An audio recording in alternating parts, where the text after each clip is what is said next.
Deep in the malarial shadows of Guadalcanal, a terrifying doctrine of war met the industrial efficiency of American defense. When 7,500 Japanese soldiers screamed their charge toward Henderson Field, they faced a storm of metal designed for one purpose: total annihilation. The date was October 25, 1942, and the fate of the entire Guadalcanal campaign rested on a thin, muddy perimeter around the crucial Henderson Field. The Marines of the 7th Regiment had endured weeks of relentless jungle warfare and constant bombardment. Exhaustion was pervasive, but every man knew that Colonel Kayaneo Oka's 124th Infantry Regiment was gathering in the dark, rain-soaked ravines. The air did not move, it simply hung heavy with the smell of wet earth, fear, and high explosives. This night would decide who owned the island. As the final hours of darkness approached, the American lines were silent save for the nervous coughs of men huddled in foxholes. They listened intently for the telltale signs of movement, the snapping of dry bamboo, the clinking of gear, the hushed Japanese commands. The defensive line was anchored by heavy machine gun nests, carefully sited to create interlocking fields of fire that covered every inch of the jungle approach. These positions were the island's last insurance policy against a determined, fanatical breach. Colonel Oka's plan was simple and desperate: a massive, coordinated night assault intended to overwhelm the tired defenders through sheer numbers and ferocious will. For the Japanese soldiers, the Banzai charge was not merely a tactic, it was an expression of duty and spiritual purity. They carried minimal supplies, often just a few grenades and their bayonets, relying on speed and shock to achieve victory before American artillery could respond. They knew the immense cost of failure. Suddenly, the silence shattered. At 3 o'clock, the first flares arced into the sky, bathing the dense tree-line in eerie, flickering white light. American scouts had sighted the vanguard of the assault force. The flares revealed hundreds of dark, low-crouching figures beginning their rush across the final, exposed ground toward the marine wire. The flares died, plunging the scene into absolute blackness again, but the sound of the approaching charge was unmistakable and bone-chilling. The jungle erupted with guttural shouts of Tatsugiki, and the terrifying war cry, Banzai. Thousands of determined men surged forward. The first wave hit the American wire, tangled and shouting. The Marines waited, their fingers tight on the triggers, allowing the enemy to close to point-blank range, maximizing the destructive potential of their primary defense weapons. This was the moment where courage either held or shattered entirely. The American response was not a scattered defense but a calculated, overwhelming wall of lead.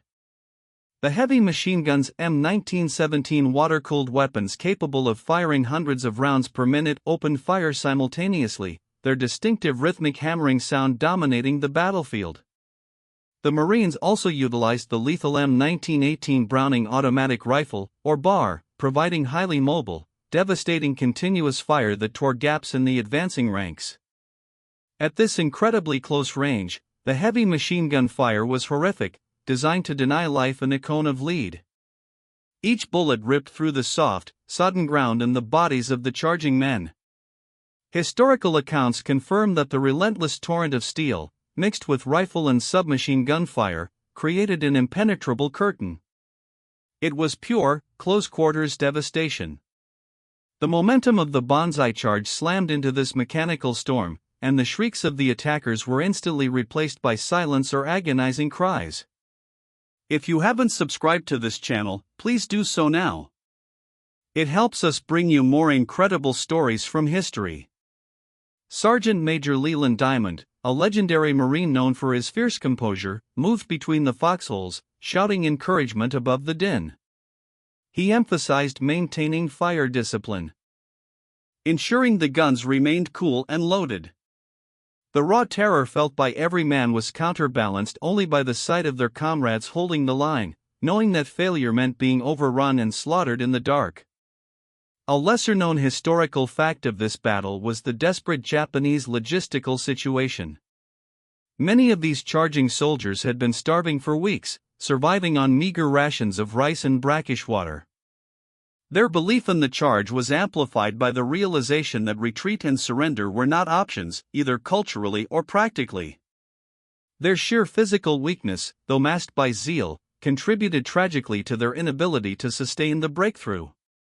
The second wave came with renewed fury, targeting the perceived weak points in the Marine line. They piled the bodies of their fallen comrades to cross the wire and threw grenades indiscriminately. In one sector, a handful of Japanese soldiers actually breached the perimeter, forcing hand-to-hand combat. Marines dropped their rifles, grabbing shovels, knives, and even rocks, fighting desperately to repel the few who had broken through the steel blizzard.